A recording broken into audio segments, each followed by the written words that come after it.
운명적인 만남이 있던 그날은 새벽부터 부지런히 움직였습니다. 오전에는 간병을 맡고 있던 사모님의 건강 상태를 점검했고, 오후에는 사모님을 호텔로 모시기 위해 함께 이동했거든요. 저는 간호조무사로서 여러 병원을 거쳐 간병인 일을 해왔습니다. 몇 년 동안 개인 환자를 돌보며 익숙한 생활 패턴을 만들어 왔지만, 한 명의 환자가 퇴원하고 나면 또다시 새로운 환자를 맡아야 하는 일이었죠. 이번에는 운이 좋게도 이전 환자의 소개로 어떤 사모님의 전담 간병인을 맡게 되었습니다. 사모님은 체력이 상당한 분이었어요. 건강이 아주 나쁜 건 아니었지만 꾸준한 건강관리가 필요했기 때문에 전문적인 간병인을 원하셨거든요. 그 덕분에 저는 병원이 아닌 사모님의 자택에서 간병을 하게 되었고, 그날은 사모님이 최고급 호텔에서 모임을 가지게 되어 동행하게 된 날이었습니다. 호텔 로비에 들어서자 내부는 화려한 샹들리에와 대리석 바닥이 반짝이며 고급스러움을 뽐내고 있었어요. 로비 중앙에는 커다란 꽃장식이 자리 잡고 있었고, 벽난로 쪽에는 정장을 입은 사람들이 여유롭게 차를 마시고 있었습니다. 저는 사모님과 함께 호텔 프런트로 향했어요. 오늘 모임이 늦게 끝날 수도 있어요. 내가 방을 잡아둬서 간병인도 같이 묵을 수 있게 해뒀으니 편하게 있다가 가요. 네, 사모님. 그럼 저는 로비에서 대기하고 있겠습니다. 그래요. 모임 끝나면 연락할게요. 너무 오래 서 있지 말고 소파에 앉아 있어요. 네, 사모님. 잠시 후에 뵙겠습니다. 사모님은 VIP 전용 엘리베이터를 타고 올라갔어요. 저는 사모님을 배웅한 후 로비의 한쪽 구석으로 가서 자리를 잡았습니다. 사람들이 분주하게 오가고 있었어요. 한눈에 봐도 이곳에 오는 손님들은 대부분 상류층인 듯 보였는데, 저 같은 사람이랑은 다른 세계에 사는 사람들 같이 느껴졌습니다. 가방에서 물 한 병을 꺼내 마셨고, 로비 한쪽의 넓은 소파에 앉아 잠시 휴식을 취하며 사람들을 구경하고 있었거든요. 오후 시간이 되면서 로비에는 조금씩 사람들이 붐비기 시작했어요. 정장을 갖춰 입은 남성들, 고급스러운 원피스와 정장을 입은 여성들이 삼삼오오 모여 이야기 나누는 모습이 보였어요. 잠시 핸드폰을 확인하며 시간을 보내고 있는데, 웬일인지 호텔 로비가 점점 소란스러워졌습니다. 멀리서 몇 명의 남성들이 다가오는 것이 보였는데, 그 남자들은 검은색 정장을 입고 있었고 무전기를 착용한 모습이었거든요. 직감적으로 경호원들이라는 걸 알았죠. 그 남자들 사이에서 한 노신사가 천천히 걸어오고 있었습니다. 그 노신사는 단정한 차림을 하고 있었지만 걷는 걸음걸이가 힘들어 보이더라고요. 그를 둘러싼 경호원들은 계속 주위를 경계하며 신경을 곤두세우고 있었고, 저는 별다른 생각 없이 다시 고개를 숙였습니다. 호텔 로비에는 원래 유명 인사들이 자주 오가니까 크게 신경 쓰지 않기로 했죠. 그런데 갑자기 어디선가 둔탁한 소리가 들려왔습니다. 고개를 들어보니 아까 그 노신사가 로비 한가운데서 쓰러져 있었더라고요. 그분의 손은 가슴을 움켜쥔 채로 떨리고 있었고, 경호원들이 놀란 얼굴로 노신사를 둘러싸고 있었습니다. 회장님! 의사 불러! 빨리! 주변이 순간 아수라장이 되었어요. 호텔 직원들이 급히 다가왔고 손님들도 웅성거리며 그 장면을 지켜보던 그때, 저는 본능적으로 자리에서 벌떡 일어났어요. 심장 발작인가? 가만히 있을 수 없었는데 간호조무사로서의 본능이었습니다. 저는 빠르게 노신사에게 다가갔고 그 순간 모든 것이 시작되었어요. 로비 한가운데서 노신사, 경호원들이 당황한 표정으로 그를 둘러싸고 있었지만 제대로 된 조치를 하지 못하고 있었어요. 주변 호텔 직원들도 허둥지둥하며 의료진을 부르겠다고 했지만 그분을 당장 살필 사람이 없었습니다. 저는 망설이지 않았어요. 간호조무사로서 수많은 환자들을 돌봐왔고 지금 당장 해야 할 일이 무엇인지 알고 있었거든요. 가슴을 부여잡고 쓰러졌어요. 심장마비 가능성이 높아요. 지금 바로 조치를 해야 합니다. 누구십니까? 의사 선생님이세요? 함부로 몸에 손을 대시면 안 됩니다. 경호원들이 저를 막으려 했지만 저는 물러설 수 없었습니다. 저는 간호조무사입니다. 지금 당장 심폐소생술이 필요해요. 저를 막으면 이분이 위험해질 수도 있어요. 그제야 경호원들은 서로를 바라보며 머뭇거렸어요. 의료진 올 때까지만. 허락이 떨어지자마자 저는 빠르게 무릎을 꿇고 노신사의 상태를 확인했습니다. 맥박이 약해요. 의식도 없고 호흡이 불규칙적이에요. 심장이 제대로 뛰지 않는다는 뜻이었어요. 저는 곧바로 노신사의 상의를 살짝 풀어 호흡이 원활하도록 조치를 했어요. 그런데 그 순간 노신사의 손이 미세하게 떨리는 걸 느꼈습니다. 들리신다면 손가락을 움직여주세요. 하지만 노신사는 아무런 반응이 없었고 저는 곧바로 가슴 압박을 시작했어요. 하나, 둘, 셋, 넷. 정확한 속도로 가슴을 눌러 심장을 뛰게 하는 작업. 로비에 있던 사람들은 숨을 죽인 채 저를 지켜보고 있었습니다. 여기 심장 제세동기 가져왔습니다. 호텔 직원이 응급 비치되어 있던 심장 제세동기를 가져왔고 저는 바로 제세동기를 작동시켰습니다. 얼마나 지났을까? 갑자기 노신사가 세게 기침을 하며 가쁜 숨을 내뱉었습니다. 숨 쉬세요. 천천히, 깊게. 노신사는 거칠게 숨을 들이마셨고 저는 한 손으로 그의 등을 살짝 받쳐주며 호흡이 안정될 수 있도록 도왔습니다. 노신사가 정신을 차린 걸 본 경호원들이 급하게 다가왔어요. 회장님, 괜찮으십니까? 의료진이 오고 있습니다. 노신사는 여전히 숨을 가쁘게 몰아쉬고 있었어요. 하지만 그 순간 노신사의 시선이 저를 향했습니다. 희미하게 반쯤 뜬 그의 눈이 저를 똑바로 바라보고 있었거든요. 저는 그분의 호흡이 괜찮은지 살피기 위해 가까이 다가갔는데 노신사의 얼굴이 갑자기 경직되었습니다. 손이 미세하게 흔들렸고 입술이 파르르 떨리더라고요. 좀 더 안정을 취할 시간이 필요하다고 생각하던 그때 갑자기 그 노신사의 눈에서 눈물이 떨어졌습니다. 당황스럽더라고요. 괜찮으세요? 노신사는 말을 하지 못했지만 천천히 고개를 끄덕였습니다. 회장님, 왜 그러십니까? 안정된 거 아닌가요?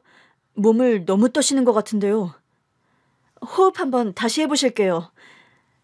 하지만 노신사는 천천히 고개를 저었고 그분의 손이 제 손목을 향했습니다.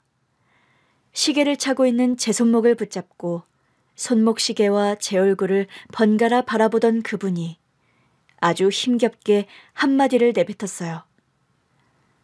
이럴 수가. 노신사의 눈에서 또 한 번 눈물이 흘러내렸고 제 심장이 이상하게 두근거렸습니다. 사실 어릴 때부터 저는 병원이라는 곳이 낯설지 않았어요.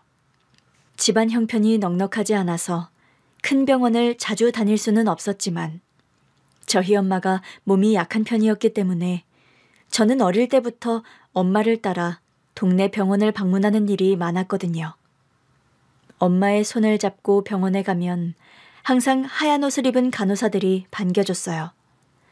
그 중에서도 진료실 앞에서 늘 웃는 얼굴로 안내해주던 간호사 언니가 있었습니다. 엄마, 저 간호사 언니 너무 친절해요. 그렇지. 미선이도 나중에 크면 간호사가 되고 싶어? 응, 저도 저렇게 하얀 옷 입고 사람들 도와주고 싶어요. 엄마는 웃으며 제 머리를 쓰다듬었어요. 우리 미선이가 간호사가 되면 엄마도 좋겠다. 그렇게 저는 간호사가 되고 싶다는 꿈을 품게 되었어요. 하지만 현실은 쉽지 않았습니다. 아버지가 일찍 돌아가셨기 때문에 우리 집은 엄마 혼자 생계를 책임지고 있었거든요. 엄마는 새벽부터 밤까지 허리를 굽혀가며 작은 식당에서 일을 하셨어요. 그런 엄마를 보며 저는 어릴 때부터 조금이라도 도움이 되고 싶다는 생각을 했던 것 같아요. 초등학생 때부터 집안일을 도왔고 중학생이 되면서는 방과 후에 엄마 가게에서 서빙을 도와드렸는데 그때마다 엄마는 늘 이렇게 말씀하셨어요. 미선아, 너는 공부만 해. 엄마는 괜찮아. 하지만 저는 엄마가 힘들게 일하는 모습을 보면서 더 간절히 꿈을 키우게 되었습니다. 엄마처럼 몸이 아픈 사람들을 도와줄 수 있는 사람이 되고 싶다고요. 저는 고등학교에 입학한 뒤에도 여전히 방과 후에는 엄마가 운영하는 작은 식당을 도왔습니다. 저희 엄마가 하시던 식당은 동네 한쪽에 자리 잡은 작은 백반집이었거든요. 화려하진 않았지만 단골 손님들이 많았고 늘 따뜻한 밥 한 끼를 내어주는 곳이었어요. 엄마는 늘 힘들어하면서도 손님들에게 정성껏 음식을 내주었습니다. 미선아, 오늘은 반찬 좀 담아줄래? 네, 엄마. 저는 반찬을 그릇에 담는 일과 설거지를 했는데 맛있게 드시는 손님들을 보며 이곳이 우리 가족에게 얼마나 소중한 곳인지 매일 느끼고 있었습니다. 그런데 그날 모든 것이 변해버렸어요. 고등학교 2학년 여름방학. 그날도 저는 저녁까지 식당에서 엄마를 도와드리고 있었거든요. 손님들이 하나둘 떠나고 마감을 하려던 참이었는데 그때 갑자기 어디선가 타는 냄새가 풍겼습니다. 엄마, 무슨 냄새 안 나요? 그러게, 뭐가 타는 냄새 같은데? 순간 주방 쪽에서 펑 하는 소리가 났고 놀라서 고개를 돌린 순간 주방 안쪽에서 불길이 치솟는 것이 보였습니다. 엄마, 불이야! 뭐? 엄마는 황급히 소화기를 찾으려 했지만 불길은 이미 너무 빠르게 번지고 있었어요. 미선아, 어서 나가. 엄마는요? 빨리 나가서 사람들한테 도움 요청해. 저는 재빨리 밖으로 뛰쳐나가 근처 가게 사람들에게 도움을 요청했어요. 불이야! 불이 났어요! 주변 사람들이 바로 119에 신고했고 소방차가 출동했어요. 소방차가 오기 전 엄마가 수습을 하려 했지만 불길이 너무 순식간에 번졌고 엄마도 식당을 빠져나오셨거든요. 그날 다행히도 다친 사람은 없었습니다. 식당 마감 후라 손님이 아무도 안 계시던 게 얼마나 다행인지요. 하지만 식당은 완전히 불에 타 무너져 내렸습니다. 엄마는 바닥에 주저앉아 눈앞에 잿더미를 보며 말을 잇지 못했어요. 이제 어떡하지? 엄마. 아빠가 돌아가신 뒤 그나마 우리 모녀가 생계를 이어가던 유일한 수단이었던 식당이 한순간에 사라져버렸고 엄마는 한동안 충격에서 벗어나지 못했습니다. 하지만 현실은 냉혹했어요. 화재보험을 들어둔 덕에 얼마간의 보험금을 수령했지만 다시 식당을 열기에는 턱없이 부족한 돈이었습니다. 식당이 없어진 뒤로 집세와 생활비를 벌어야 했고 엄마는 다른 식당에서 아르바이트라도 하겠다며 여기저기 발을 동동 굴렀습니다. 그때 저는 결심했어요. 나 고등학교 졸업하고 바로 취업할 수 있게 할게요. 간호조무사 자격증을 따서 빨리 일을 시작하려고요. 미선아, 너 간호사 되는 게 꿈이었잖아. 간호대학에 가는 게 우리 미선이 꿈이었는데. 엄마, 괜찮아. 간호사는 아니지만 비슷하게 환자들을 보살필 수 있는 일이 있잖아요. 나 꼭 간호조무사가 되고 싶어. 그리고 지금 우리 집 상황에서는 내가 빨리 돈을 버는 게 필요한 것 같아. 간호대학에 대한 꿈을 접고 간호조무사가 되겠다고 말씀을 드린 날 엄마는 끝내 눈물을 흘렸습니다. 미안하다, 미선아. 이렇게 널 힘들게 해서. 엄마, 나 정말 괜찮아. 꼭 간호조무사 돼서 엄마 힘들지 않게 할 거예요. 엄마, 아무 걱정하지 마. 그렇게 저는 간호대학 대신 간호조무사 자격증을 취득하기 위해 직업학교에 등록을 했습니다. 낮에는 수업을 듣고 저녁에는 다른 아르바이트를 하면서 하루하루를 바쁘게 지냈어요. 그러다 처음 현장 실습을 나갔을 때 저는 진짜 병원에서 간호 업무를 배우는 기쁨을 느꼈습니다. 환자들의 손을 잡아주고 힘들어하는 사람들을 도와줄 때마다 가슴이 벅차올랐어요. 물론 간호사가 아닌 간호조무사로 시작해야 했지만 그게 중요하진 않았습니다. 누군가를 돕는 일을 할 수 있다는 것만으로도 충분했거든요. 이후 간호조무사 자격증을 취득했고 바로 병원에 취업해서 일을 시작했습니다. 처음부터 쉽지는 않았습니다. 몸이 부서질 듯 바쁜 날들도 많았고 때론 밤을 새우며 일을 해야 했지만 버틸 수 있었습니다. 엄마를 위해서라도 이 일을 꼭 해야 한다고 생각했거든요. 간호조무사 일은 생계를 위해 시작한 일이었지만 시간이 지날수록 환자들을 돌보는 일이 보람차다고 느껴졌습니다. 힘들고 지칠 때도 많았지만 누군가를 도와줄 수 있다는 생각이 저를 버티게 해줬어요. 그런데 그때 제 인생을 바꿀 사람을 만나게 되었습니다. 그날은 유난히 분주한 하루였어요. 저는 오전부터 환자 돌보랴, 차트 정리하랴, 정신없이 움직이고 있었거든요. 그러다 병실로 약을 전달하러 갔을 때 병실 문 앞에서 한 남자가 서 있는 걸 보게 되었습니다. 그 남자는 보호자용 의자에 앉아 있었어요. 단정한 차림이었지만 피곤한 기색이 역력해 보이더라고요.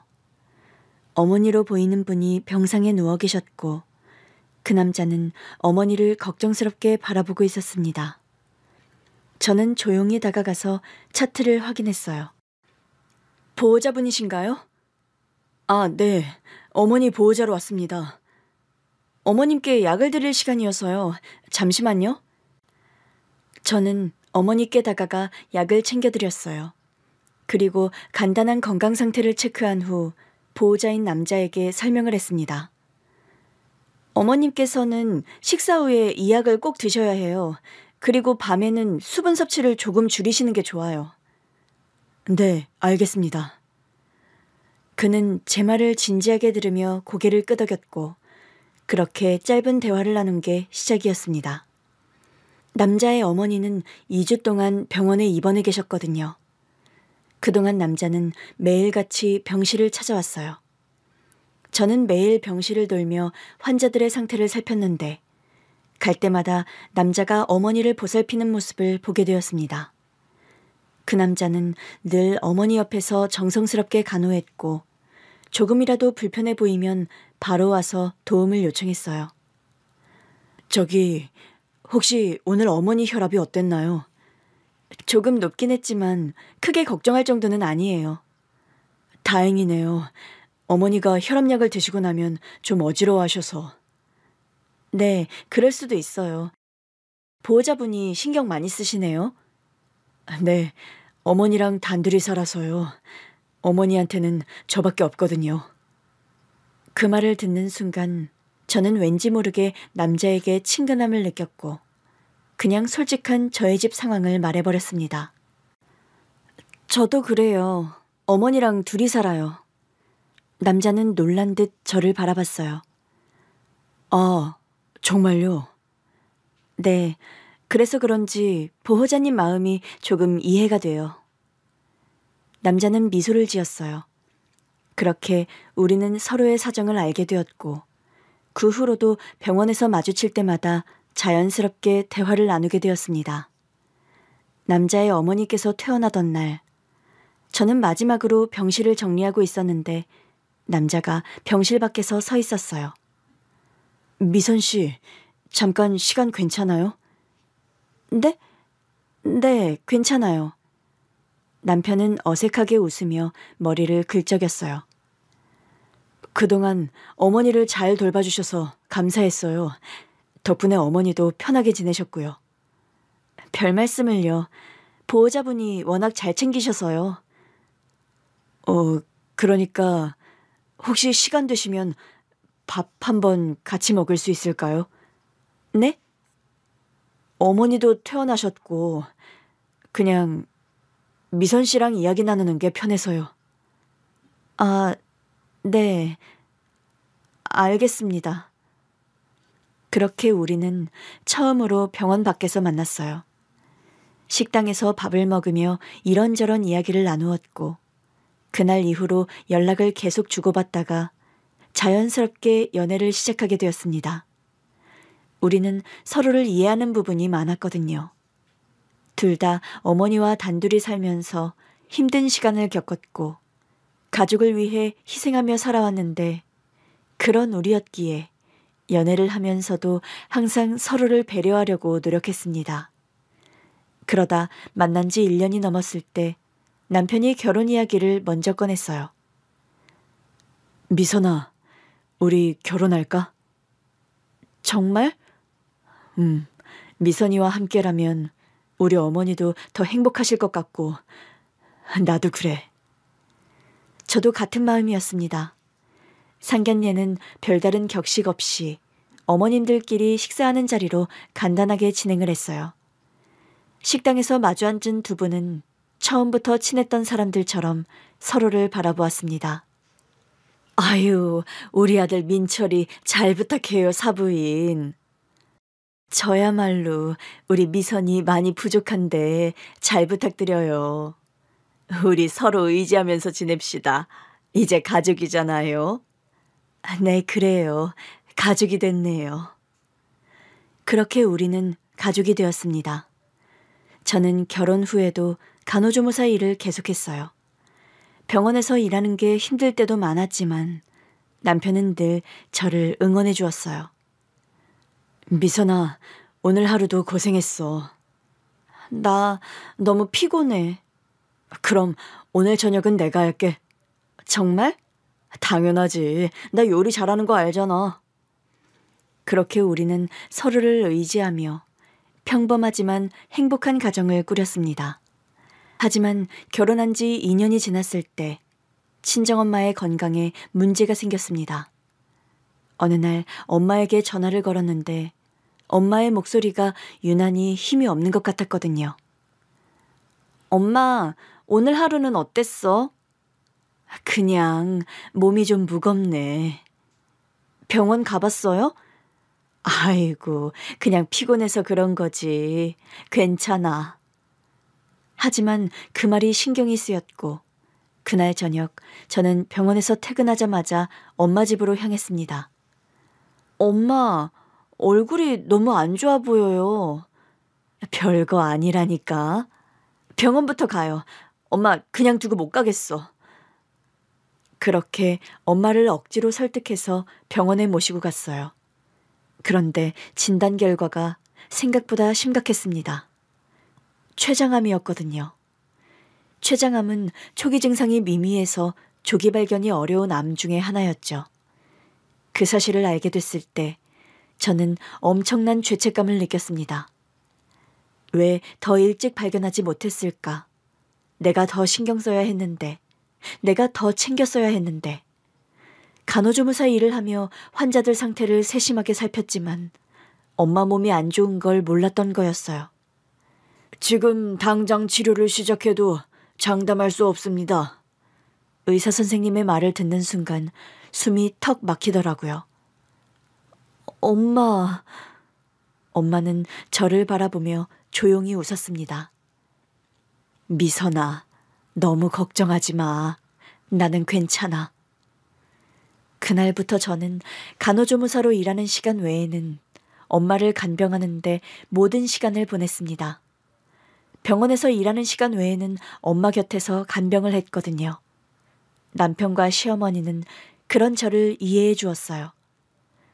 여보, 장모님 곁에 있어줘. 여기는 내가 다 챙길 테니까. 그래, 사부인께서 얼마나 마음이 힘드시겠니. 네가 곁에 있어드려야지. 그렇게 몇 달 동안 저는 엄마의 곁을 지켰지만 엄마의 병세는 점점 악화되었고 결국 그해 겨울 엄마는 제 손을 꼭 잡은 채 세상을 떠나셨습니다. 엄마의 장례식장에서 저는 아무 말도 할 수 없었어요. 눈물이 멈추지 않았거든요. 여보, 울어도 돼. 참지 마. 나 이제 어떡해? 우리 엄마 불쌍해서 어떡해? 저희 엄마는 떠나기 전 저를 바라보며 마지막 말을 남기셨거든요. 미선아, 이제는 네 행복을 생각해야 해. 엄마, 이제 곧 아이도 가질 거고 미선이 너는 좋은 엄마가 될 거야. 엄마가 그걸 못 보고 가는 게 아쉽구나. 잘 살아야 해, 우리 딸. 엄마가 떠나고 시간이 흘렀습니다. 그 이후 남편과 저는 아이를 가지려고 했지만 간호조무사 일이 워낙 힘들었기 때문에 쉽게 임신이 되지 않았어요. 하지만 몸 관리를 하면서 꾸준히 노력을 했고 그러다 결혼한 지 5년째 되던 해 저는 드디어 임신을 하게 되었습니다. 병원에서 초음파 사진을 처음 받아든 순간 눈물이 핑 돌더라고요. 정말 우리 아기 맞아요? 네, 축하드립니다. 병원에서 나와 남편에게 소식을 전했을 때 남편은 환하게 웃으며 저를 꼭 안아주었어요. 여보, 우리 진짜 부모가 되는 거야. 너무 행복해. 엄마한테도 바로 말씀드리자. 집에 돌아와 시어머니께 말씀드렸을 때 시어머니는 눈물을 글썽이며 기뻐하셨습니다. 손주가 생기는구나. 드디어. 축하한다. 몸조리 잘하고, 응? 시어머니는 저를 위해 직접 보양식을 만들어주시고 산모에게 좋은 것들을 챙겨주셨습니다. 많이 먹어야 해. 그래야 아기도 튼튼하지. 감사합니다, 어머님. 시어머니께서 정말 잘 챙겨주셨지만 문득 친정엄마가 없는 현실이 너무 아프게 느껴졌습니다. 엄마가 살아계셨다면 얼마나 기뻐하셨을까. 남편은 제 손을 잡으며 위로해줬어요. 장모님도 하늘에서 보고 계실 거야. 그렇게 저는 기쁨과 아쉬움이 교차하는 감정 속에서 엄마가 없는 출산을 준비해야 했습니다. 10달이 지나 아들을 처음 품에 안았을 때 저는 믿기지 않았습니다. 따뜻하고 작고 연약한 존재. 이 작은 생명이 제게 찾아왔다는 사실이 경이로웠거든요. 병실에 누워 아기를 안고 있는 제 옆에서 남편은 조용히 눈물을 훔쳤어요. 여보, 정말 너무 고생했어. 우리 아기 예쁘지? 당연하지. 엄마 닮아서 아주 예쁘지. 건강하게 태어나서 너무 다행이야. 그때 시어머니가 병실로 들어오셨습니다. 우리 손주 세상에 태어나줘서 고마워. 저는 아기를 꼭 안아주며 속삭였어요. 우리 아가, 엄마가 많이 사랑해. 그렇게 저희 가정은 새로운 기쁨으로 가득 찼습니다. 그런데 아기를 키운다는 건 생각보다 훨씬 힘든 일이었습니다. 저 역시도 엄마가 처음인지라 초반에 아주 애를 먹었거든요. 밤마다 아기가 깨고 울고 젖을 먹이고 기저귀를 갈고 정말 하루하루가 어떻게 지나가는지 모르겠더라고요. 하지만 남편이 적극적으로 육아에 참여하며 함께해 주었습니다. 여보, 오늘은 내가 아기 목욕시키고 재울게. 괜찮아요. 회사 다녀오느라 피곤할 텐데. 아니야, 나도 아빠니까 해야지. 남편은 서툴지만 열심히 육아를 도왔고 시어머니도 자주 집에 오셔서 손주를 돌봐주며 저를 도와주었습니다. 동현이 엄마야, 좀 쉬어라. 내가 잠깐 안고 있을 테니까. 어머님, 괜찮아요. 얼른 가서 눈 붙여. 새벽에도 못 잤을 거 아니야. 어머님, 너무 감사합니다. 그럼 저 잠깐만 눈 좀 붙일게요. 아들이 태어난 후 저는 일을 그만둔 뒤 육아에 전념하며 바쁘지만 행복한 나날을 보냈습니다. 신생아 때는 이 조그만 아기가 언제 커서 걷고 뛰려나 했는데 시간이 빠르게 흐르더라고요. 아들은 건강하게 자랐고 어느덧 초등학교 입학을 앞두고 있었습니다. 그날도 평범한 아침이었어요. 남편은 출근 준비를 하고 있었고 저는 아들 유치원에 보낼 준비를 하고 있었거든요. 엄마, 나 오늘 유치원 끝나고 놀이터 가도 돼? 그래, 유치원 다녀와서 엄마랑 갔다 오자. 우리 아들, 주말에는 엄마 아빠랑 놀러 가자. 동현이 지난번에 놀이공원 가고 싶다고 했지? 진짜? 약속했어, 아빠? 약속. 남편은 아들의 머리를 쓰다듬고 가방을 챙겨 출근을 했습니다. 여보, 오늘 저녁은 일찍 올게. 다 같이 밥 먹자. 네, 조심해서 다녀와요. 그렇게 남편은 집을 나섰어요. 하지만 그날 저녁, 남편은 돌아오지 않았습니다. 일찍 오겠다고 했던 사람이 오후 8시가 지나도 집에 오지 않았거든요. 일이 늦어지나 싶어 연락을 했지만 전화를 받지 않았고 기다리던 중 한 통의 전화가 걸려왔습니다. 정말 받고 싶지 않았던 연락. 남편이 사고를 당했다는 소식이었어요. 핸드폰을 쥔 채 한동안 그대로 얼어붙어 있다가 정신을 차린 뒤 택시를 잡아 타고 병원으로 달려갔습니다. 병원에 도착했을 때 응급실에는 경황 없어 보이는 직원들이 분주하게 움직이고 있더라고요. 제 남편 어딨어요? 남편을 찾아 헤맨 끝에 남편의 치료를 담당한 의사 선생님을 만났거든요. 한 가닥의 희망을 품고 기다리고 있었는데 의사 선생님의 말을 듣는 순간 세상이 무너지는 것 같았습니다. 죄송합니다. 모든 조치를 했지만 끝내. 거짓말이죠? 선생님, 아니죠? 제발 아니라고 해주세요. 제발 안 돼요. 우리 남편 이렇게 가면 안 돼요. 우리 아들이 아직 어린데 이럴 수는 없어요. 여보. 믿기지 않았지만 현실은 냉혹했습니다. 남편은 저와 어린 아들을 남겨둔 채 세상을 떠났어요. 마지막 인사조차 하지 못한 게 평생의 한이 되었습니다. 장례식장에서 저는 아무 말도 할 수 없었어요. 눈물이 멈추지 않았거든요. 아직 어린 아들은 뭔가 이상하다는 걸 눈치챘지만 정확히 무슨 일이 일어났는지 이해하지 못하는 것 같았습니다. 엄마, 아빠 언제 와? 저는 아들을 꼭 안아주며 말했습니다. 아빠는 이제 하늘에서 우리를 지켜볼 거야. 아들은 눈을 동그랗게 뜨고 저를 바라봤어요. 아빠가 별이 되는 거야? 우리 아들이 어디에 있어도 아빠가 항상 보고 계실 거야. 시어머니는 조용히 제 손을 잡아주셨어요. 우리 이제 어떻게 해야 하니? 어머님. 장례식장에서 시어머니를 부둥켜 안고 한참을 울었습니다. 남편의 빈자리는 너무나 크게 느껴졌어요. 저는 남편을, 아들은 아빠를, 그리고 시어머니는 아들을 잃은 거였어요. 그렇게 남편이 떠난 후 저는 2가지 선택을 해야 했습니다. 홀로 아들을 키울 것인가, 아니면 시어머니를 모시고 함께 살 것인가. 고민을 했지만 그 선택은 어렵지 않았습니다. 시어머니를 외면할 수 없었거든요. 어머님, 저희랑 같이 사세요. 예, 너 그거 함부로 쉽게 생각할 일 아니다. 왜요, 어머님? 동현 엄마야, 너 아직 젊고 앞으로의 일은 어떻게 될지 모르는 거야. 내가 있으면 혹시라도 나중에 껄끄럽게 되면 어떻게 하니?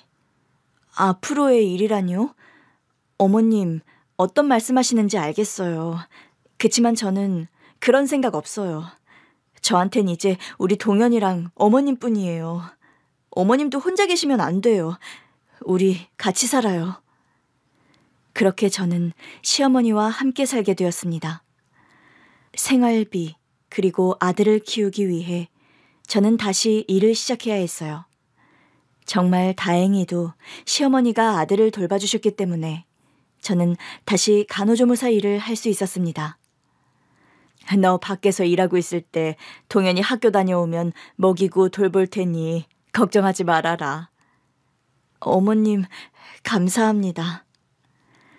저는 다시 병원으로 돌아갔고 새로운 시작을 해야 했습니다.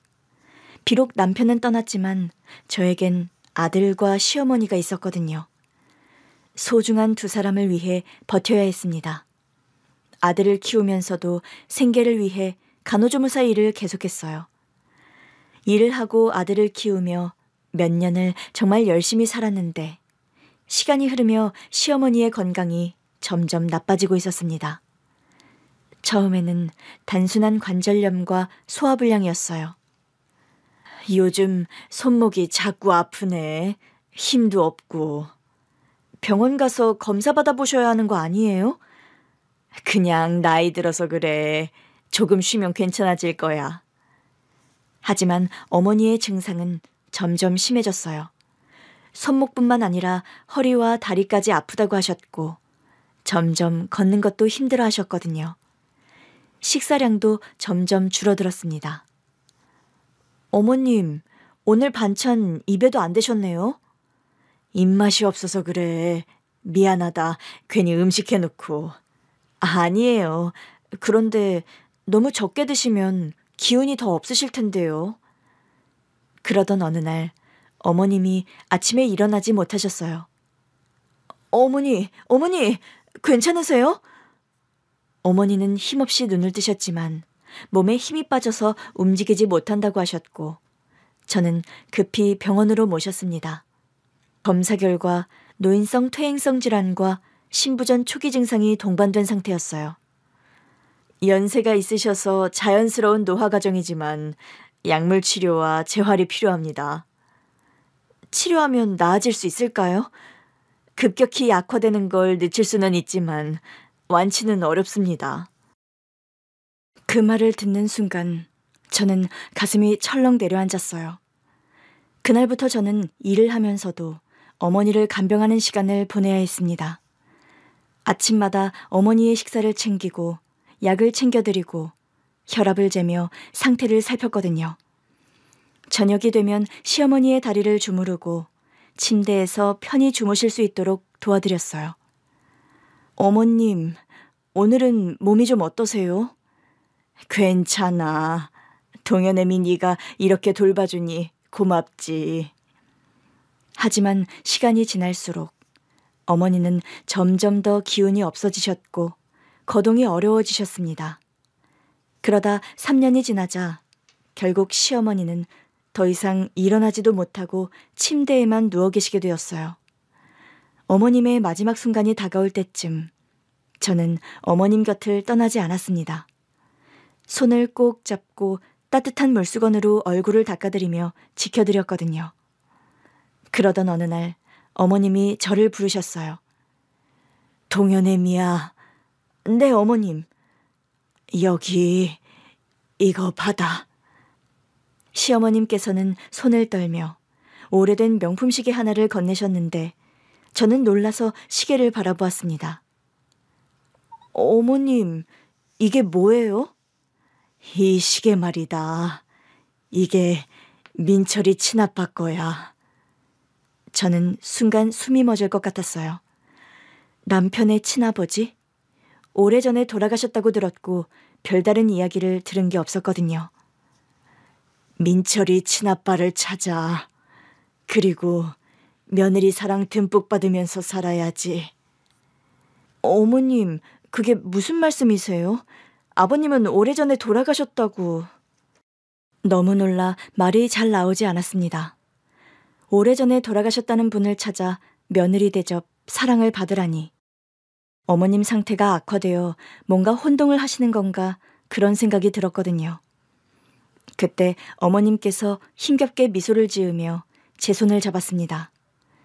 그리고 조용히 눈을 감으셨어요. 그렇게 시어머니는 남편을 따라 떠나셨습니다. 장례식에서 저는 또 한 번 사랑하는 가족을 떠나보내야 했어요. 엄마, 할머니는 아빠한테 가신 거야? 그랬을 거야. 아빠 혼자 외로울까 봐. 그래도 아빠랑 할머니가 같이 나란히 곁에서 우리를 지켜주실 거야. 아들은 눈물을 흘리면서도 마지막까지 할머니의 사진을 바라보았습니다. 사랑하는 사람을 떠나보내는 일은 도무지 익숙해지지가 않더라고요. 왜 언제나 그 사람들을 떠나보내는 것은 나여야 하는지. 친정엄마와 남편, 시어머니를 생각하니 정말 한순간 그냥 나도 다 그만두고 떠나고 싶다는 몹쓸 생각이 들었지만 그럴 수가 없었습니다. 저한테는 세상 무엇과도 바꿀 수 없는 소중한 존재, 아들이 있었고 그 아이를 돌봐야 했어요. 저는 간호조무사와 간병인 일을 병행하며 바쁜 나날을 보냈습니다. 그때부터 간병인 일을 같이 하게 되었고 하루하루를 바쁘게 살다 보니 시어머니께서 남긴 시계와 유언에 대한 생각은 점점 잊혀졌습니다.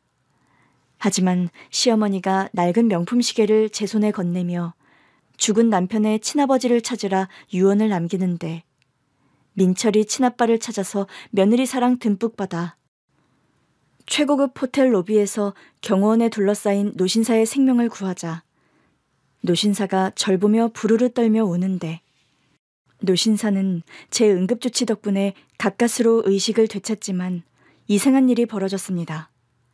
그분이 눈을 뜨자마자 저를 똑바로 바라보더니 갑자기 눈물을 흘리기 시작했거든요.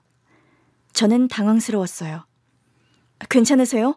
어디가 불편하신지 말씀하실 수 있겠어요?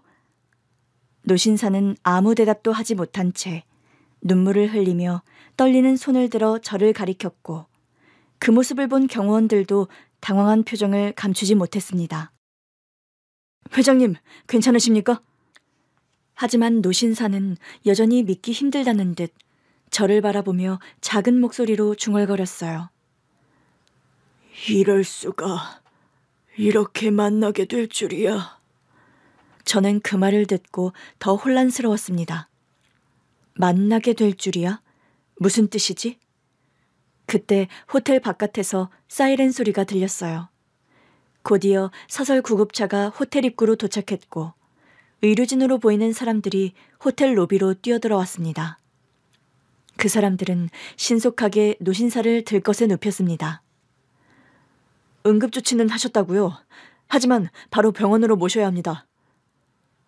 경호원들은 빠르게 움직이며 노신사를 부축했고 저는 그 모습을 멍하니 지켜봤습니다. 그런데 노신사는 구급차에 실려가기 직전 저를 향해 손을 내밀었어요.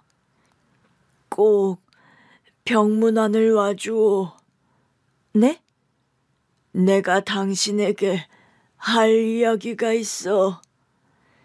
그 순간 저는 심장이 덜컥 내려앉는 기분이었어요. 왜 꼭 와달라고 하시는 걸까?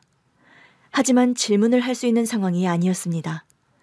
노신사는 경호원을 불러 뭔가를 지시했고 경호원은 저에게 명함을 주며 노신사분이 어떤 병원으로 이송되는지 알려주었습니다. 이 번호로 연락하시면 안내해드리겠습니다. 꼭 병문안을 와달라고 말씀하셨으니까 잊지 말고 연락주세요. 저는 경호원이 건네준 명함을 손에 쥔 채 그저 노신사가 무사히 병원으로 가기를 바라며 발걸음을 돌렸습니다. 그리고 며칠 뒤 저는 결국 병원으로 향하게 되었어요. 노신사가 입원한 병원은 고급스러운 VIP 병동이었습니다. 병실 문을 열고 들어가자 창가 쪽에 앉아있던 노신사가 저를 바라보며 조용히 미소를 지었어요. 와주었군요. 네, 그날 하신 말씀이 계속 마음에 걸려서요. 노신사는 저를 손짓으로 가까이 불렀습니다. 가까이 와서 앉으세요. 저는 조심스럽게 침대 옆 의자에 앉았어요. 그날 저를 보고 왜 그렇게 놀라셨나요? 노신사는 저를 뚫어지게 바라보더니 말씀을 하셨습니다. 당신이 이미선 씨지요? 어떻게, 제 이름을 어떻게 아세요? 노신사는 깊은 한숨을 내쉬며 눈을 감았다가 뜬 뒤 조용히 폭탄 같은 한마디를 던졌습니다. 나는 당신의 남편 박민철의 친아버지요. 순간 머릿속이 하얘졌어요. 지금 무슨 말씀을 하시는 거예요? 내가 민철이의 친아버지요. 저는 도저히 믿을 수 없었어요. 이분이 남편의 친아버지라고? 그럼 시어머니가 남긴 시계와 유언. 저는 숨을 크게 들이쉬며 떨리는 목소리로 물었습니다. 정말 제 남편 박민철의 친아버지가 맞으세요? 그런데 제 남편은 이미... 노신사는 조용히 고개를 끄덕였어요. 그래요. 다 알고 있습니다. 내가 많이 늦었지요. 미안합니다. 그 말을 듣는 순간 저는 더 이상 아무 말도 할 수 없었습니다. 이건 우연이 아니었어요. 도저히 믿기지 않았어요. 하지만 어머니가 돌아가시기 전 제게 주신 낡은 명품 시계, 그리고 마지막으로 남기셨던 말씀, 민철이 친아빠를 찾아 며느리 사랑 듬뿍 받으면서 살아야지. 모든 것이 연결되는 듯한 느낌이 들었습니다. 저는 숨을 고르며 침대에 누워있는 노신사를 바라봤어요. 어떻게 된 일인지 설명해 주시겠어요? 노신사는 조용히 한숨을 내쉬며 창밖을 바라보았어요. 그래요. 이제는 모든 걸 말할 때가 된 것 같소. 그의 목소리에는 어떤 깊은 후회와 아픔이 배어 있었습니다. 아주 오래전 일이요. 나는 젊은 시절 한 여자를 사랑했소. 그녀는 참 따뜻한 사람이었소. 나와 다른 환경에서 자랐지만 늘 환하게 웃으며 내 곁에 있었지. 하지만 내 집안에서는 그 사랑을 인정하지 않았소. 왜 그랬나요? 내 가문은 전통을 중시하는 곳이었소.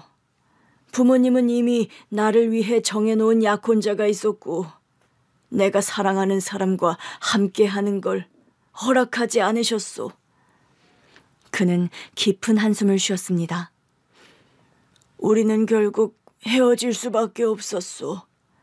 나는 부모님의 뜻을 거스를 수 없었고 그녀를 지키지 못했소. 저는 그 말에 가슴이 먹먹해졌습니다. 어머님께서, 그러니까 저희 시어머니께서 그 사실을 알고 계셨나요? 알고 있었소. 하지만 그녀는 한마디 원망도 하지 않았소. 그녀가 떠나기 전 나는 그녀에게 내가 아끼던 시계를 선물했는데 그때 나는 미처 몰랐소. 그 시계가 그녀가 나를 기억하는 마지막 증표가 될 줄은. 나는 그녀와 헤어진 뒤 부모님의 뜻에 따라 정해진 결혼을 했소. 그는 한동안 말을 잇지 못했고 저는 손목에 차고 있던 시계를 바라보았습니다. 생각해보니 그날 노신사분이 쓰러져서 응급조치를 하던 그때도 어머님의 유품인 이 시계를 하고 있었네요. 그분 역시도 한동안 그 시계를 바라보다 말씀을 이어하셨습니다. 그리고 사업에 몰두하며 살았소. 그것만이 내가 살 수 있는 길이라고 생각했거든. 그러던 어느 날 아주 우연히 그녀가 아들을 키우고 있다는 소식을 들었소. 그게 남편이었군요. 그래요. 하지만 나는 확인할 길이 없었소. 그때는 이미 시간이 너무 많이 흘러버렸고 내가 그 아이의 아버지라는 증거도 없었으니까. 그리고 나는 이미 가정을 이루고 있었기 때문에. 그래서 아무것도 하지 않으신 건가요? 노신사는 쓴웃음을 지었습니다. 그게 내 인생 가장 큰 실수였소. 세월이 흐르고 나는 점점 후회가 커졌소. 나는 그 아이를 한 번이라도 보고 싶었소. 염치가 없지만, 내가 그 애들 만날 자격은 없지만, 그래도 내 아들이 맞다면 내 잘못을 사과하고 싶었거든. 그래서 남편을 찾으셨나요? 노신사는 힘겹게 고개를 끄덕였습니다. 찾았지. 사람을 시켜 찾았는데 내가 그들을 찾았을 때는 이미 늦었소. 그녀도 그리고 내 아들도 이 세상 사람이 아니었거든. 저는 숨이 멎을 것 같았어요. 남편도 어머님도. 그래요. 내가 너무나 늦은 거지. 내가 그녀를 떠나지 않았다면, 내가 조금만 더 일찍 용기를 냈다면, 그런 후회가 내 가슴을 짓누르고 있었소. 한참 동안 침묵이 흘렀는데 차마 뭐라고 말해야 할지 몰랐습니다. 그러다 시계를 풀어 그분에게 보여드렸습니다. 저희 어머님께서는 돌아가시기 전 제게 이 시계를 주셨어요. 노신사는 두 손으로 그 시계를 가져가서 조심스럽게 손끝으로 시계를 어루만졌어요. 이 시계, 내가 그녀에게 줬던 거요. 그분은 시계를 꼭 쥐고 마치 지난 시간 속으로 돌아가고 싶다는 듯 떨리는 목소리로 말씀하셨습니다. 그녀가 이걸 끝까지 가지고 있었군요. 저희 어머님께서는 마지막 순간까지도 이 시계를 간직하고 계셨어요. 그분은 눈을 지그시 감은 채 한동안 말이 없다가 조용히 속삭였습니다. 나는 너무 많은 걸 잃어버렸구나. 저는 그 모습에서 평생을 후회 속에 살아온 한 남자의 깊은 상처를 보았습니다. 그분은 후회하고 있었어요. 너무 늦게 찾았다는 걸, 이제는 돌이킬 수 없다는 걸.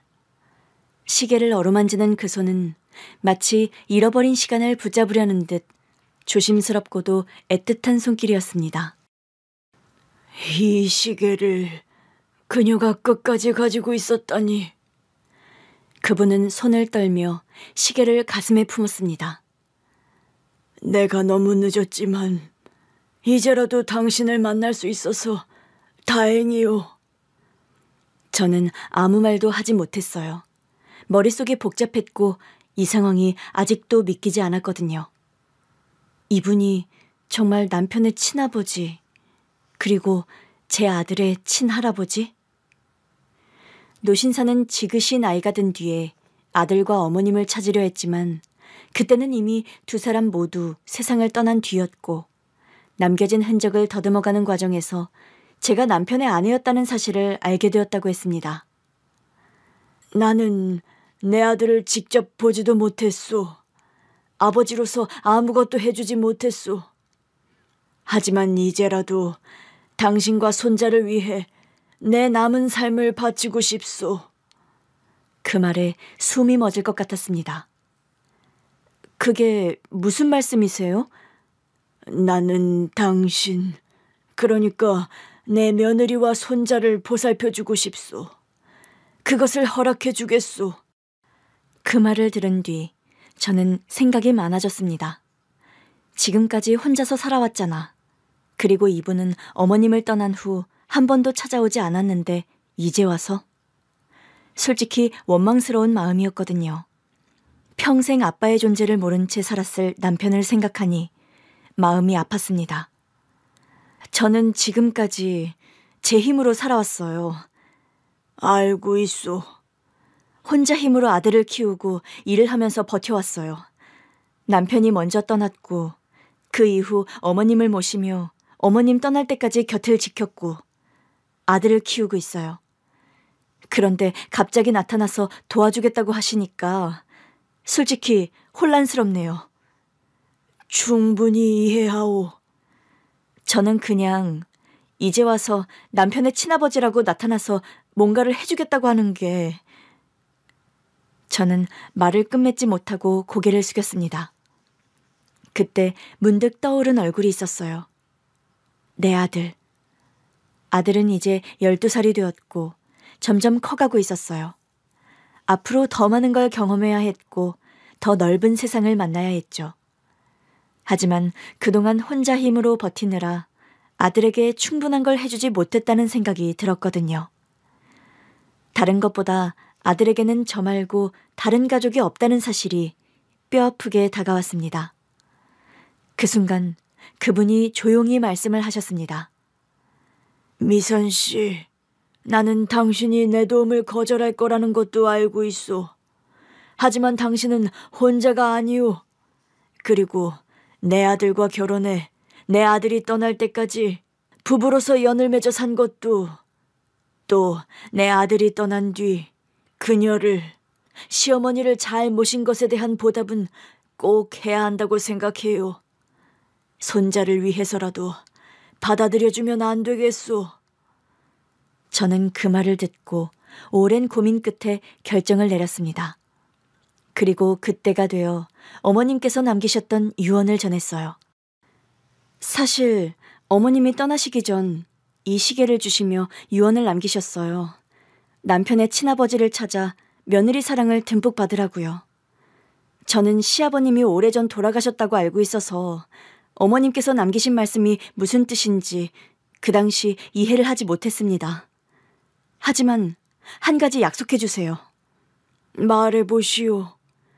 제 아들에게 할아버지로서 최선을 다해 주세요.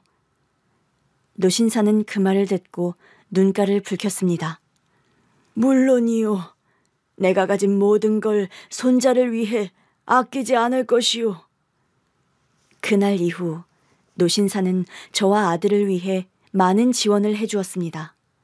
그분은 더 이상 후회를 남기고 싶지 않다고 했어요. 늦게나마 가족을 위해 할 수 있는 일을 하고 싶소. 저는 아직도 이 상황이 낯설게 느껴집니다. 하지만 어쩌면 이것이 운명일지도 모른다고 생각했어요. 어머니가 남긴 시계가 저를 이곳으로 이끌었고 저희 아들에게는 할아버지가 생겼거든요. 노신사, 시아버님은 아들과 많은 시간을 보내기 시작했습니다. 할아버지, 이거 봐요. 학교에서 상 받았어요. 그래, 우리 손주 정말 자랑스럽구나. 요즘 가끔 밤이 깊어질 때면 조용히 창밖을 바라보며 지난 시간을 떠올리곤 합니다. 남편과 시어머니가 제 곁에 있었던 시간들, 그리고 어머님의 마지막 유언. 그때는 그 말이 어떤 의미인지 제대로 이해하지 못했어요. 하지만 지금 와서 돌이켜보면 그 유언이 제 삶을 바꾸는 기적의 시작이었던 것 같습니다. 남편을 떠나보내고 시어머니까지 떠나보낸 후 저는 혼자 힘으로 아들을 키우며 살아가야 했으니까요. 일과 육아를 병행하며 힘겹게 버텼고 가끔은 너무 지쳐 눈물이 날 때도 있었습니다. 그런데 운명처럼 남편의 친아버지를 만나게 된 거였죠. 처음 그분이 도와주겠다고 했을 때 받아들이는 것이 망설여졌지만 생각해보면 시어머니가 남긴 시계와 유언이 결국 저를 그분께 이끌어준 것이었습니다. 저는 남편과 시어머니가 하늘에서 우리를 지켜보고 계신다고 믿고 있어요. 남편과 시어머니의 저를 향한 마지막 사랑이 결국 기적이 되어 제 삶을 변화시켰다고요. 저는 아들과 함께 그리고 새롭게 찾아온 가족과 함께 감사하는 마음으로 살아가고 있습니다.